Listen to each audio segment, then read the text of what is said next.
right now on 5 on your side at 10. The weather impact alert continues for the upcoming weekend, but the storm chances are shifting a bit, and perhaps the threats do too. We're updating your severe weather potential for the weekend.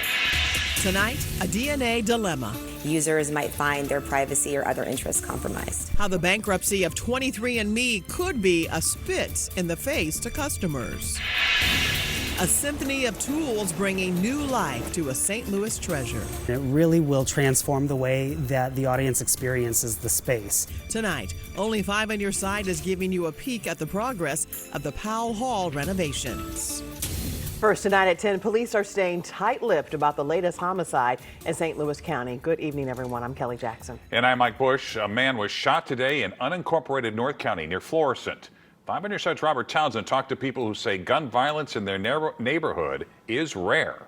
Here along Saddle Ridge Drive in unincorporated North St. Louis County, we caught up with a couple who is still talking about the gun violence that rattled their neighborhood early this afternoon. At first we started hearing like the screeching of the car.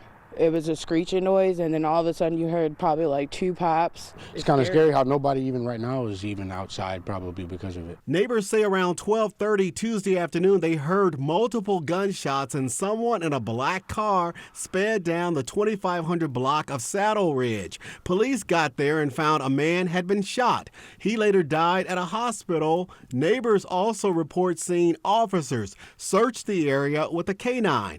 5 on Your Side saw 2 detectives walk from between 2 homes. Right now, police aren't saying much, including exactly where was the victim shot, did the man live in this neighborhood, and what was the motive for the crime.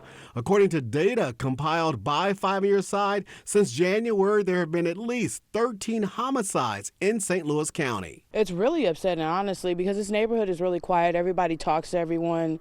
Like, we don't expect things like that to happen over here. We all have cameras on the front of our house, so hopefully somebody will have, some type of information and to find out to help what happened. So at this point, if you know anything about the shooting, call St. Louis County Police or Crime Stoppers. Robert Townsend, 5 on Your Side. And that number for Crime Stoppers, 866-371-TIPS. You can remain anonymous and could be eligible for a reward. Within the last 90 minutes, we got confirmation that St. Louis police officer Nathan Spees will be released from the hospital tomorrow, and the public is invited to come out and wish him well. Officer Spees was badly injured while on duty last Monday while trying to arrest a suspect along I-70 in North City. His right leg had to be partially amputated. His left leg was injured 3 years ago when he was shot in the line of duty. Officer Spees is expected to be released from Barnes Jewish Hospital tomorrow morning around 11. He will be taken to a private location to continue his recovery, but there will be a procession. It'll proceed down Kings Highway to westbound I-64. St. Louis Fire Department will fly a large American flag on the Tam Avenue overpass. Well, right now we're enjoying a cool, relatively calm night in St. Louis. But we are still 4 days away, and we have already issued weather impact alert days for both Saturday and Sunday. Chief Meteorologist Scott Connell is tracking the potential for severe thunderstorms packing gusty winds and hail. And as we get closer, we'll try to fine tune when those impacts are going to be greatest. Right now, it looks like the best chance for storms will actually happen on Sunday, but whether the ingredients all come together to create severe storms, that still remains to be seen. But we are talking about a few rounds of showers and thunderstorms, some of which could be strong. So the important part here is we want you to stay up to date on the forecast because this is a big weekend for outside activities. First weekend with home Cardinals games and City SC playing this weekend. The energy for this weekend's storm, it's still out in the Pacific, which means that far away, there will be changes. But it does look like we have enough shear, lift, instability, and moisture to create some severe weather. The question is, will they all be in place at the same time? That remains to be seen. We know for sure an unsettled pattern is developing here as we head towards opening day on Thursday. Storms are more likely on Sunday in terms of severe weather for this weekend, and the actual threats and the timing, we're still working on that, and we'll keep you updated as we head through the next few days. But this weekend, potential there certainly for some stronger storms. That's why we issued the weather impact alerts. And remember, you can get weather updates, expanded forecast anytime on the 5 Plus streaming app. You can watch for free on your Roku, Apple, or Fire TV. Tonight, St. Louis County Executive Sam Page is taking more steps against a controversial ballot measure. Page has vetoed 2 county council bills surrounding Proposition B, which would give the council the power to remove county department heads. One threatens litigation against any county employee who speaks out against it. The other allocates $500,000 from the RAM settlement fund to pay to put the question on the ballot. Despite lawsuits, Prop B remains on the April ballot. Well, today marks 2 weeks until Election Day, and it was also the first day of early voting. You can cast your non-excuse absentee ballot at your local Board of Elections. City voters can also vote at several libraries. A reminder, you must bring a valid photo ID to vote. The last day of early voting is the day before the election on April 7th. St. Louis Symphony Orchestra is just 6 months away from the grand reopening of Powell Hall. The historic venue has been undergoing a $140 million renovation and expansion. Tonight, only 5 on Your Side's Laura Barcheski got a sneak peek inside as construction reaches a crescendo. For the last 2 years, the St. Louis Symphony Orchestra has been on the road playing everywhere but their home, Powell Hall. This building opened in 1925, and so this has been a part of St. Louis history for a long time. They were displaced for a much-needed renovation and expansion that will open just in time for this icon to turn 100 years old. What was important to our architects as they began the design process is to figure out a way that they won't disrupt the memories that have been created here over many years. Paying attention to every detail from the floors, which will be the same white oak and luscious red carpet once again, all the way to the iconic dome. When we took out all the seats and opened the doors and got natural daylight into the space, we realized that there were at least 15 different colors of white paint on the ceiling and walls. It actually took 5,600 gallons of paint to cover the entire auditorium and maintain the historical features of the space. We cleaned the gold. We didn't repaint the gold because it's actually gold leaf, and just by painting the white, it made it really pop out. The building used to be called St. Louis Theater and was home to vaudeville shows and motion pictures, so it wasn't exactly built for hundreds of musicians as it's used today. Previously, musicians would warm up wherever they could find space, and in some cases they would actually warm up in the boiler room of Powell Hall. So part of this project adds warm-up rooms on various levels and in different spaces that provide space for our musicians to hone their craft. Visitors will now enter into a brand new vestibule. They'll have concession stands and restrooms on every level, a cafe, a bar, and more. All with accessibility in mind and bringing people together through music. It's purposefully designed so that people from the outside can see what's happening in here. Powell Hall was relatively closed on most sides, and this expansion opens us up to the community more, and it was designed to feel one with the St. Louis region. Reporting in St. Louis, Laura Barcheski, 5 on Your Side. Powell Hall will reopen in September on September 19th with opening weekend concerts September 26th through the 28th. Tonight, organizers for St. Louis Pride Fest have launched a grassroots fundraising campaign after losing the event's biggest sponsor.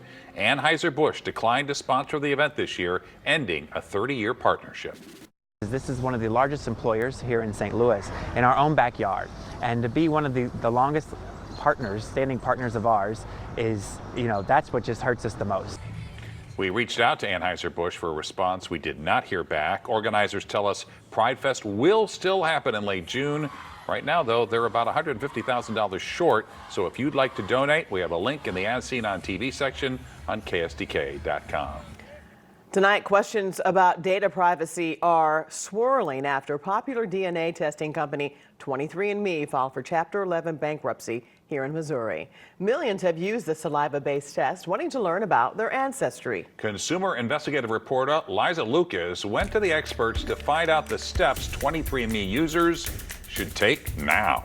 23andMe says the bankruptcy filing will not change the way it stores or protects data, but the company's bankruptcy status also means information is set to be sold, and that has sparked alarm among privacy experts and advocates. So we asked Jessica Roberts, a professor of law, artificial intelligence, and data science at the Emory University School of Law, to weigh in. Even though 23andMe assures everyone that it's going to keep its privacy policy and terms of service intact, there are unilateral amendment clauses that allow companies to change their terms without asking or even sometimes notifying their customers. And so once that data gets transferred to a different company, then that company could take it upon itself to shift the terms, and users might find their privacy or other interests compromised. Roberts says it may surprise people that the Health Insurance Portability and Accountability Act, or HIPAA, does not apply in this case. The federal law protects sensitive health information from being disclosed without your consent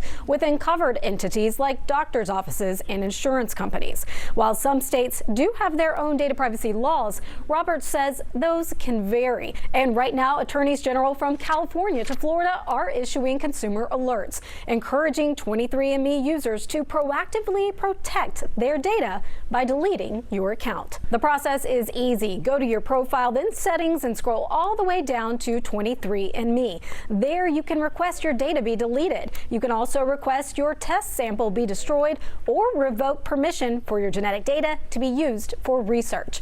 Roberts says the situation is ultimately a reminder to be wary. Many health technology companies, not just consumer genetics companies, have this ability to change their terms of service and their privacy policies on a whim. And so what it says today, it may not say tomorrow. Roberts says the flexibility of these agreements is something to keep in mind when deciding whether or not to use these services in the future. That was Liza Lucas reporting. The company was founded in 2006 and was once valued at $6 billion. The CEO has resigned effective immediately. These buds are for the Clydesdales. You can spot them hitching a ride during the team's majestic march. They actually live and breathe with the Clydesdales and the crew. The important role they play in the King of Beers court. It's the end of the winding road for Sheryl Crow's Tesla. How you can get your hands on the keys to the Missouri Rocker's old car. We can soak up the sun tomorrow, and then the unsettled pattern that has us in a weather impact alert over the weekend, that kicks in. How this pattern impacts opening day and the threats we may have to deal with Saturday or Sunday. Tonight, Sheryl Crow's old Tesla sits on a lot of a car dealership in Metropolis, Illinois. The singer-songwriter from Kennett, Missouri, announced last month she was getting rid of her Model 3 due to Elon Musk's affiliation with President Trump. She sold it at an auction in Nashville and donated the proceeds to National Public Radio. The EV is now at Rick's Auto Sales in Metropolis, and the owner calls it a small part of political history.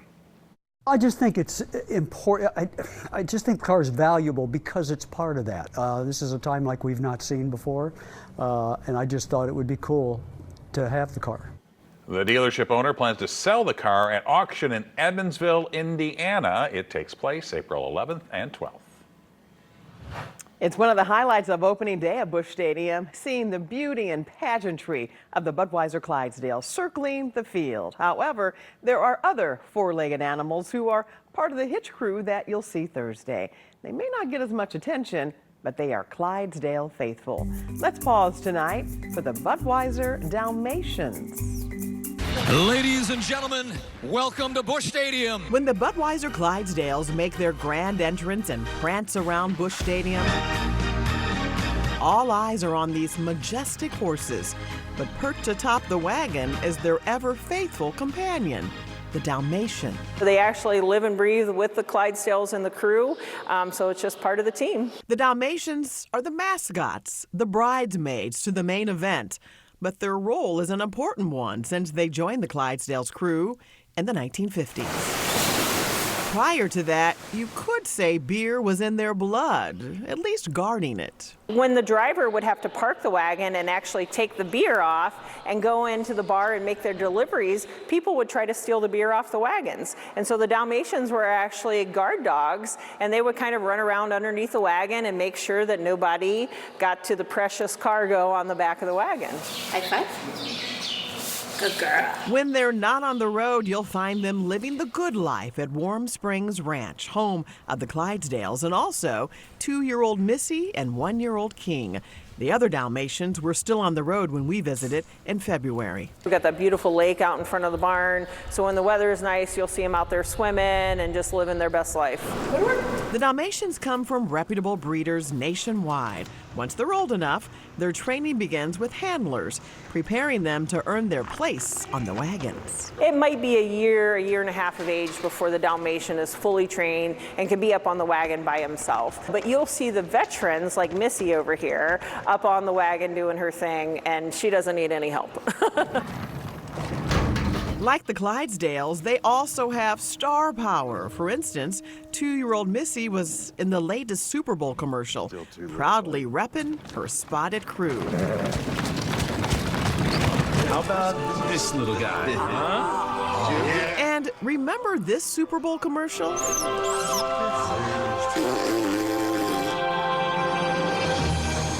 Dalmatians front and center as the stars. They hit the road more than 300 days a year, and when it's time to retire, their iconic solid brass martingale, which mirrors the one worn by the lead Clydesdales. The next chapter for these stoic pups is just as sweet. A lot of times they will retire with one of the handlers because they do build such a strong bond over their years of traveling. King, sit. It's not uncommon for one of the handlers to say, hey, I'm going to take this one home and give it its forever home. So that's really cool. The career of a Budweiser Dalmatian depends on the dog. Trout says one may be on the road with the crew as long as 7 years, while another may retire around 4 years old and begin the life of a couch potato. Tonight, storm victims in Bridgeton got the opportunity to pause and relax. The nonprofit Dogs on Duty brought its therapy dogs to Bridgeton Recreation Center. It's located just yards from a home hit by the March 14th tornado. Community members and first responders were able to unwind and relax as well. They share stories and resources. Chief Meteorologist Scott Connell's here with the weather impact forecast. We have a few big days ahead of us. We do. We've got opening day and then those weather impact alert days this weekend, Scott. Yeah, and you know, it's not anything like the 14th of March. Okay, so Friday, a week and a half ago, you know how bad it was around much of the area. We are not looking at a repeat performance of that. But the ingredients appear to be there to at least create some gusty winds and more likely some hail across the region. But that's not happening tonight. It is quiet around St. Louis. Storm Prediction Center actually backed off their risk area for Saturday, saying the potential is too low. They'll still draw something in there before all said and done. We're just not sure where it's going to be. But that chance is higher on Sunday. This is equivalent to a level 2 risk across the region at this point.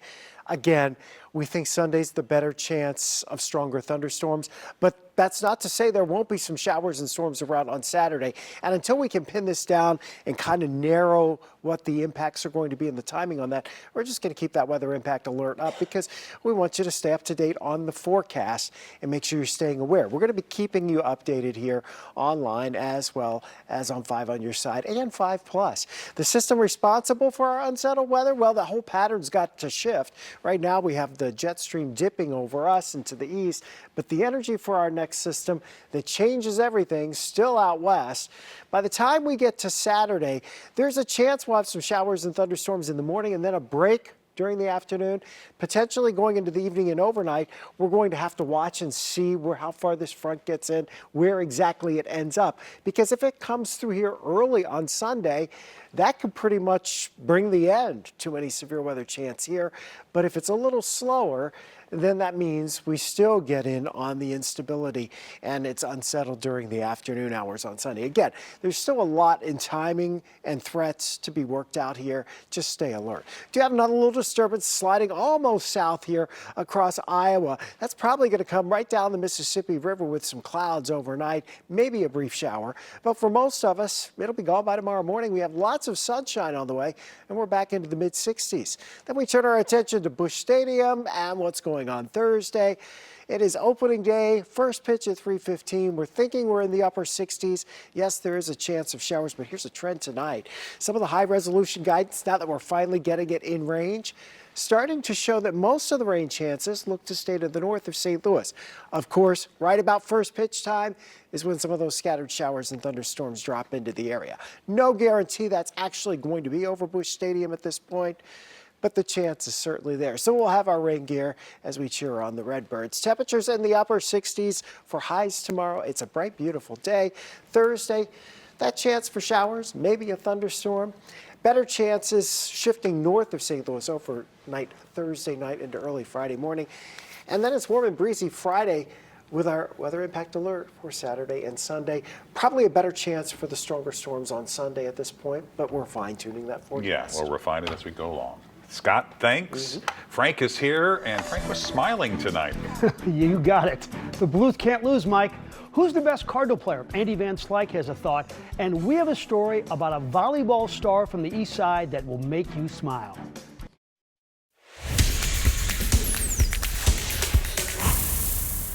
Death, taxes, and the Blues winning. It's just amazing. It's 7 in a row. They've lost 3 times in regulation in their last 21. The Canadians came to town, and the Blues went to town. Late first period, all he does is score goals. Jordan Kyrou make it 31, 1-0 note. The Edmonton imports were next. Philip Broberg shoots it. Dylan Holloway deflects it. It's 2-1 Blues after 2. Second period, Robert Thomas with a howitzer, 3-1 note, his 19th. Late in the second, Cam Fowler in and out of rush hour traffic. And Alexander Texier is Johnny on the spot. Blues win it 6-1, 7 in a row. I just had that feeling that we were going to be really good tonight. That first 30 minutes of the game is probably the best hockey we've played all year. There's just a pace and a purpose to what they're doing, and they're just doing it naturally, and their smiles on their face, and they're loving doing things right. Really professional, and they're loving it. And then we went out and played like that. While the Blues have hit the stretch run, the Cardinals are approaching the gate. They will work out tomorrow at Busch, and Sonny Gray will throw the first pitch at 3:15 on Thursday afternoon. The Cardinals cranked out 12 hits in last night's win in Memphis, the runs coming on a Nolan Arenado home run. Like most Cardinal hitters, Brendan Donovan didn't have the most robust spring at the plate, but he will be counted on to produce at the plate and in the field. In fact, former Cardinal Andy Van Slyke thinks Donovan is the most complete player on the opening day roster. Oh, I love him.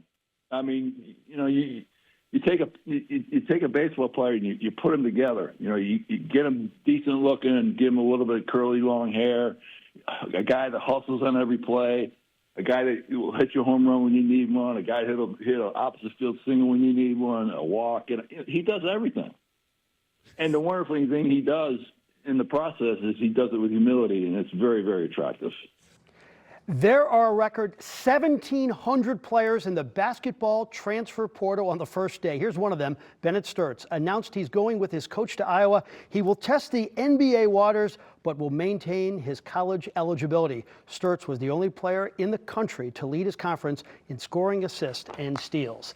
This is the best thing you will hear in this sportscast. Behind me is a very talented volleyball player named Gabby Orlett from Althoff High School. She's had this dream for a long time, get a college scholarship. And there she was last week at the school on the right, signing her national letter of intent to Grand Valley State in Michigan. Now you will find out why this is so special. As a 14-year-old, they found a cancerous tumor on her spine. It later spread to her lungs, but chemo has shrunk it down, and Gabby, the fighter, would not be denied. She became one of the best volleyball players in the region, and she has her scholarship. There were a lot of times where I, never thought this day would come, and that, multiple times I'd been told that this day would be taken away from me. This type of thing, if you wanted to not play sports anymore, everybody would understand. When I got sick was, the Althoff community is something special, and it's something that you're probably not going to find anywhere else, and so for them to take me into their arms in the way that they did was really special to me, and it's a huge reason of why I got to sign that paper. I think for her the competition is great, but being a part of a team and focusing on something that's bigger than you and trying to win and build team, and the camaraderie is something that she was like there was no way she was ready to give that up. And Lisa, her mother was a great volleyball player herself, and she was a little worried because of the collisions and you hit the floor. Yeah, for sure. But she just couldn't deny her daughter's dream, and now it's gonna. What an inspiration. Yeah, it's something Frank, special. Yeah. thanks. All right, Ballpark Beer Bargain, the one spot inside Busch Stadium where you can find the cheapest drinks. And 5 on Your Side will be at Busch and Ballpark Village all throughout opening day. You can catch our live coverage throughout the day, and you could also watch it for free on your TV through 5 Plus. That's the streaming app. It's available on Roku, Apple, and Fire TV. We're just 2 days away from the Cardinals' home opener, and today the team announced the game day schedule. Party gets started at 10:30 a.m. with a pep rally at Ballpark Village. Gates at Busch Stadium open at noon, right before the Cardinals start batting practice. Pre-game ceremonies, which are the best in the country, start at 2:30. First pitch is at 3:15. For all you need to know about opening day and the 2025 Cardinals, just text the word CARDS to 314-425-5355 and we'll send you a link. This could be music to a lot of people's ears. Cardinals fans can enjoy cheaper beer at the ballpark this season. The Crown Bar atop Budweiser Terrace will be offering $5 draft beers all game long. Now, before, the deal was only offered up until first pitch. $6 margaritas will be offered at all night games. Bloody Marys will be $6 at all day games. And there you have it. 5 on Your Side at 10. We're always streaming on 5 Plus. Start your day with Today in St. Louis. That starts at 4 a.m. Have a great tomorrow.